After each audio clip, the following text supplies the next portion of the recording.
मरकज़ी किरदार डॉन कीखोती।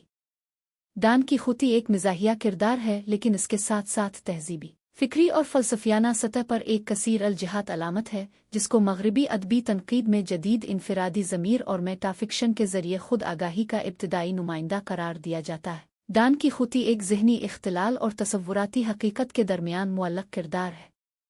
इसके जुनून की बुनियादें सर्वांतीस की मुआसिर सदी के फ़िक्री और तहज़ीबी बहरान पर कायम है, जिसमें कदीम करोने वस्ता की इख़लाक़ी व अस्करी अक़दार ज़वाल पज़ीर हो रही थीं और एक नई रोशन ख़याल फ़िक्र पैदा हो रही थी।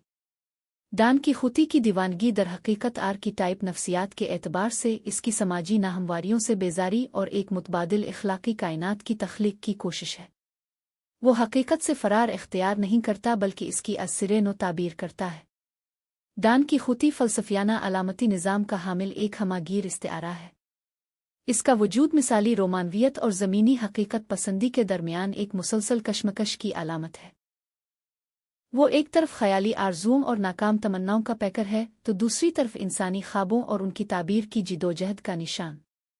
इस किरदार के अंदर एक ऐसा फ़िक्री तसादुम पोशीदा है, जो फ़लसफ़े की ज़ुबान में नज़रिए और उसके इनकार के बाहमी टकराव की सूरत में ज़ाहिर होता है।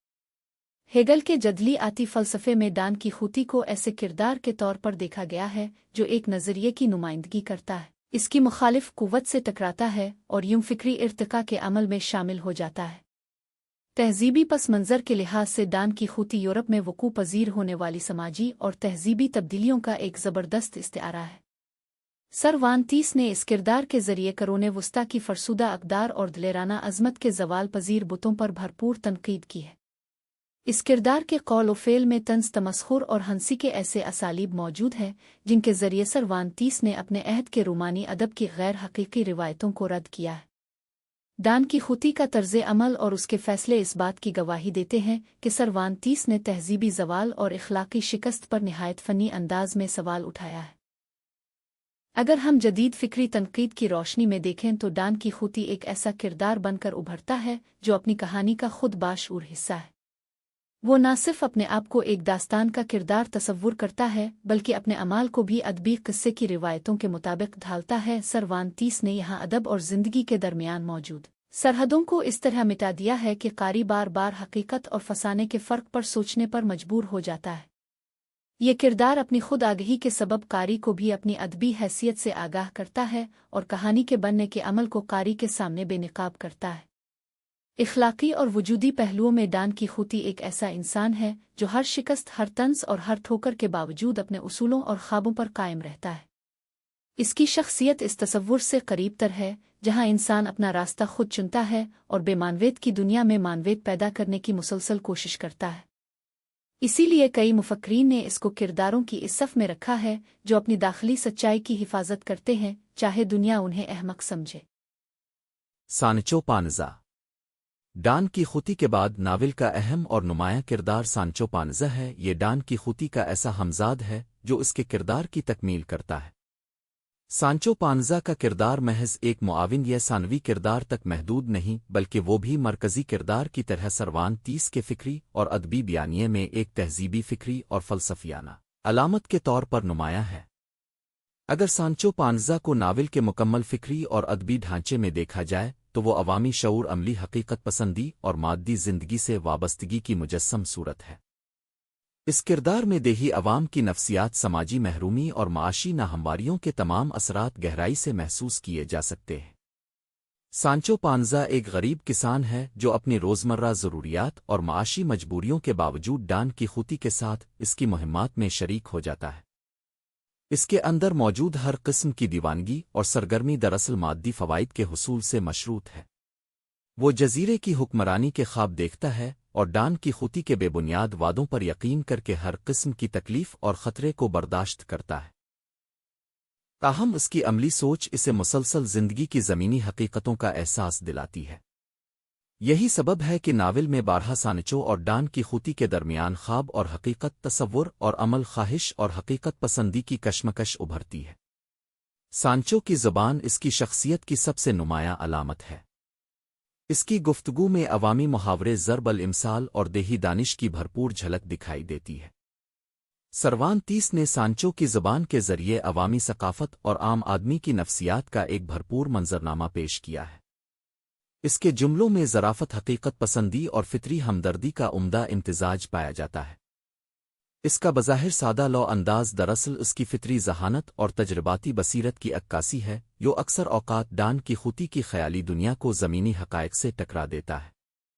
سانچو پانزا کی شخصیت میں ایک نمایاں نفسیاتی تضاد بھی محسوس ہوتا ہے۔ وہ ابتدا میں محض مفاد پرست کسان کی حیثیت سے سامنے آتا ہے، جو صرف اپنے ذاتی فائدے کے لیے ڈان کیخوتی کے ہمراہ ہوتا ہے، مگر وقت کے ساتھ ساتھ وہ ڈان کیخوتی کے خوابوں اور اس کی خیالی دنیا کا شعوری یا غیر شعوری حصہ بن جاتا ہے۔ اس کی یہ اندرونی تبدیلی سروان تیس کی کردار نگاری کی فنی مہارت کا مظہر ہے۔ ناول کے اختتام تک سانچو کی شخصیت میں تصوراتی رومانی رجحانات اور حقیقت پسندی کا ایک منفرد امتزاج پیدا ہو جاتا ہے، جو سروان تیس کے فکری اسلوب کی علامت ہے۔ مزید برہ سانچو پانزا کو عوامی تہذیب اور ثقافت کی علامت کے طور پر بھی پیش کیا جا سکتا ہے۔ اس کے مزاحیہ انداز، جسمانی حرکات اور سادہ زبان میں وہ تمام خصوصیات موجود ہیں جو عوامی زندگی اور نچلے طبقے کی ثقافت کا عکس پیش کرتی ہے۔ اس کی شخصیت اعلیٰ اور ادنا تہذیبوں کے درمیان جاری مکالمے کا ایک لازمی حصہ ہے۔ اس میں عوامی دانش دیہی ثقافت اور عام انسان کے مسائل کی مکمل تصویر نمایاں ہے۔ اختتامیہ کے طور پر یہ کہا جا سکتا ہے کہ سانچو پانزا صرف ایک ادبی کردار نہیں بلکہ انسانی تجربے، طبقاتی شعور، سماجی حقیقتوں اور فکری تضادات کا ایک زندہ استعارہ ہے۔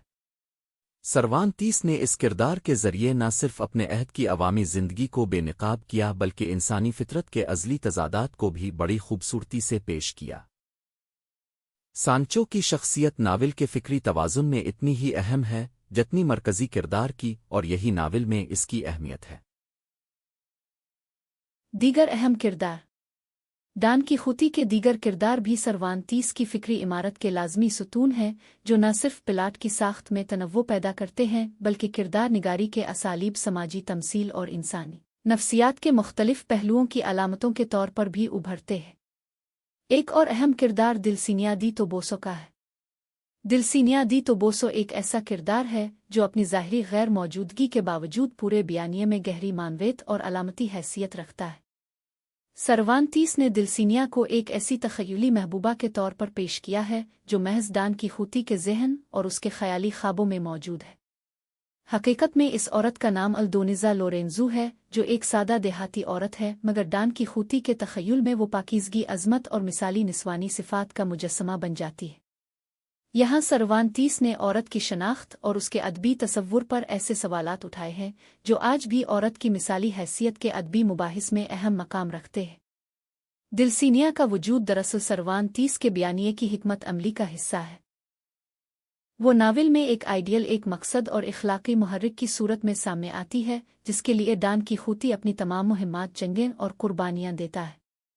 ہر مرحلے پر اس کی دلیل یہی ہوتی ہے کہ وہ دلسینیا کی عزت اور محبت کے لیے یہ سب کچھ کر رہا ہے۔ اس طرح عورت یہاں محض ایک ادبی علامت، مقصد اور کہانی کے بہاؤ کا ذریعہ بن کر رہ جاتی ہے۔ اگر خواتین پر ادبی تنقید کے نقطۂ نظر سے دیکھا جائے تو واضح ہوتا ہے کہ سروان تیس نے اس کردار کے ذریعے اس زمانے کے صنفی نظریات، یعنی عورت کو ایک آزاد وجود سمجھنے کے بجائے استعمال کی ایک چیز بنائے جانے کے عمل اور مردانہ رومانی تخیل کی نفسیاتی کمزوریوں پر نہایت خوبصورتی سے طنز کیا ہے۔ دلسینیا کا وجود دراصل خیال اور حقیقت کے درمیان موجود فاصلہ ہے۔ قاری کو بار بار یہ احساس دلایا جاتا ہے کہ یہ عورت صرف ڈان کیخوتی کے ذہنی وہمہ کا حصہ ہے اور اس کی کوئی عملی یا مادی حیثیت نہیں۔ سروان تیس یہاں حقیقت اور فسانے کی حدود کو مسلسل مبہم اور غیر واضح کرتے ہیں۔ دلسینیا کی غیر موجودگی ناول میں ایک ادبی خلا پیدا کرتی ہے جو قاری کو مجبور کرتی ہے کہ وہ عورت کی ادبی پیشکش اور مردانہ تخیل میں اس کی حیثیت پر سنجیدگی سے غور کرے۔ اس کے علاوہ دلسینیا ڈان کیخوتی کے اخلاقی اور جمالیاتی نظریات کی نمائندہ بھی ہے۔ وہ ایک ایسی بلند ہستی ہے جسے ڈان کیخوتی کبھی حقیقی زندگی میں دیکھ نہیں پاتا مگر اس کے لیے جان دینے کو تیار رہتا ہے۔ اس کی یہ مثالی محبت دراصل ایسی محبت کا استعارہ ہے جو فکری اور اخلاقی سطح پر بلند ہو مگر حقیقی دنیا میں اس کا کوئی وجود نہیں۔ یہ صورتحال سروان تیس کے زمانے کے غیر حقیقی رومانی ادب پر ایک فکری اور ادبی رد عمل ہے۔ अगर हम जदीद तनकीदी ज़ाविये से देखें तो दिलसीनिया एक ऐसी गैर मौजूद मगर मानवी तौर पर गालिब शख्सियत है जो टेक्स्ट में एक मुस्तकिल खला की सूरत में मौजूद है। इसकी गैर हाज़िरी और महज ख़याल में मौजूदगी को दास्तानी सच्चाई और अदबी हकीकत के बाहमी ताल्लुक़ पे गौर-व-फ़िक्र के लिए आमादा करती है। बाज़ जदीद नक्काद इसे सर्वांतीस की अदबी चालाकी का मज़हर करार देते हैं कि उन्होंने कारी को हमेशा ये एहसास दिलाया कि वो एक तख्लीकी और तसव्वुराती दुनिया का हिस्सा है। आखिर में ये कहा जा सकता है कि दिलसीनिया दी तो बोसो न सिर्फ सर्वांतीस के बयानिए का एक अहम सुतून है बल्कि वो औरत की जमालियाती इखलाकी और फ़िक्री हैसियत पर एक पेचीदा और गहरा मुकालमा भी है। वो एक ऐसी महबूबा है जो कभी मुकम्मल तौर पर नावल के मंजरनामे में मौजूद नहीं होती, लेकिन इसकी गैर मौजूदगी पूरे नावल के फ़िक्री और मानवी ताने बाने में एक मुस्तकिल और गालिब कुव्वत के तौर पर मौजूद है। पादरी नायोर सैमसुन कारास्को जैसे सानवी किरदार भी सर्वांतीस के बयानिए में निहायत अहम अलामती और फ़िक्री जिहाद के हामिल है। पादरी रिवायती मजहबी दानिश, समाजी अखलाकियात और एतदाल पसंदी की नुमाइंदगी करता है। वो डान की खूती की दीवानगी से फ़िक्रमंद है और इसे वापस हकीकत की दुनिया में लाने की कोशिश करता है। सर्वांतीस ने पादरी के किरदार के ज़रिए इखलाकी ज़िम्मेदारी और मुआशरती तहफ़्फ़ुज़ पसंदी की अलामत पेश की है। पादरी के मुकालमात और तर्ज़े अमल में मजहबी अखलाकियात और समाजी हकीकत पसंदी का वाज़े रंग झलकता है। इसका किरदार सर्वांतीस के इस अमूमी रवैये की अक्कासी करता है जहाँ वो मुतवाज़िन सोच और एतदाल पसंदी की वकालत करता है। ताहम बाज़ नाक़दीन के नज़दीक पादरी का किरदार सर्वांतीस की जानिब से मजहबी इदारों पर नरम तंज़ भी है जो समाज में बेहतरी लाने के लिए अक्सर सख्त गिर रवैया इख्तियार करते हैं। नाई का किरदार भी नावल की मिज़ाहिया फ़िज़ा में एक मुनफरिद और जानदार इजाफ़ा है। नाई की ज़हानत, इसकी चालाकी और मकामी समाजी मामलात पर उसकी गिरफ्त इसे कॉमन सेंस के नुमाइंदा किरदार के तौर पर सामने लाती है।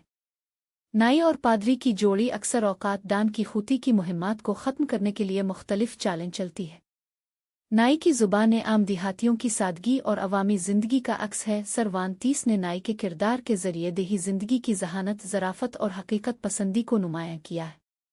इस किरदार में समाजी बसीरत और इंसानी नफ्सियात की समझ का पहलू भी मौजूद है जो इसे महज एक सानवी किरदार से ज़्यादा एक समाजी तज्ज़िया निगार बना देता है। सैमसुन कारास्को नावल के दूसरे हिस्से में मुतारफ़ होता है और उसका किरदार सर्वांतीस की बयानी आती पेचीदगी का एक नया ज़ाविया पेश करता है। सैमसुन एक तालीम याफ्ता नौजवान है जो यूनिवर्सिटी ऑफ सालामिंका से तालीम याफ्ता है और अपनी इल्मी काबिलियत और जिस्मानी ताकत दोनों पर फ़ख्र करता है। सैमसुन का किरदार डान की खूती की मुहिम जोई को रोकने के लिए एक नया चैलेंज बनता है। वो मुख्तलिफ हीलों बहानों से डान की खूती को शिकस्त देने और इसे इसके जुनून से बाज रखने की कोशिश करता है।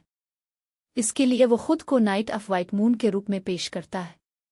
सैमसुन कारास्को के किरदार में दानिशमंदाना नरगिसियत और अक्ल परस्ती की झलक वाज़े है। वो साइंसी और मंतकी सोच की नुमाइंदगी करता है जो करोने वस्ता के रूमानी तसव्वुरात से बेजारी और इनकार का इस्तिआरा है। ताहम इस किरदार की सबसे दिलचस्प जिहत यह है कि वो बाज़ाती खुद भी एक वक्त पर डान की खूती की दुनिया में दाखिल होकर इसी का हिस्सा बन जाता है। ये सर्वांतीस की इस फ़िक्री जदलियात का मज़हर है जहाँ हकीकत और फसाना, अक्ल और दीवानगी, मंतिक और जज्बा एक दूसरे में आमेज़ हो जाते हैं। उन किरदारों की मौजूदगी न सिर्फ नावल की साख्तियाती हम आहंगी को मजबूत करती है बल्कि सर्वांतीस के अहद की समाजी, मजहबी और फ़िक्री अक़दार पर गहरा तबसरा भी पेश करती है। ये तीनों किरदार नावल में महज प्लाट को आगे बढ़ाने के आलात नहीं बल्कि सर्वांतीस की फ़िक्री मुबाहिस, तहज़ीबी तनक़ीद और समाजी रवैये की अक्कासी के लिए ज़रूरी अलामात हैं। उन किरदारों के ज़रिए सर्वांतीस न सिर्फ अपने अहद के अखलाकी, इल्मी और मुआशरती तज़ादात को बेनकाब करता है बल्कि अदबी किरदार निगारी में कसीर सौती बयानिया की एक उम्दा मिसाल भी पेश करता है। ये किरदार कारी को मुसलसल हकीकत और फसाने इल्म और अमल, रवायत और तब्दीली के सवालात से दोचार करते हैं और सर्वांतीस के नावल को महज एक मिज़ाहिया दास्तान के बजाय एक फ़िक्री और तहज़ीबी सहीफ़ा बना देते हैं। अगर आपको ये वीडियो पसंद आई हो तो वीडियो को लाइक और हमारे चैनल को सब्सक्राइब ज़रूर कीजिएगा। इस इनायत पर हम आपके बेहद ममनून होंगे।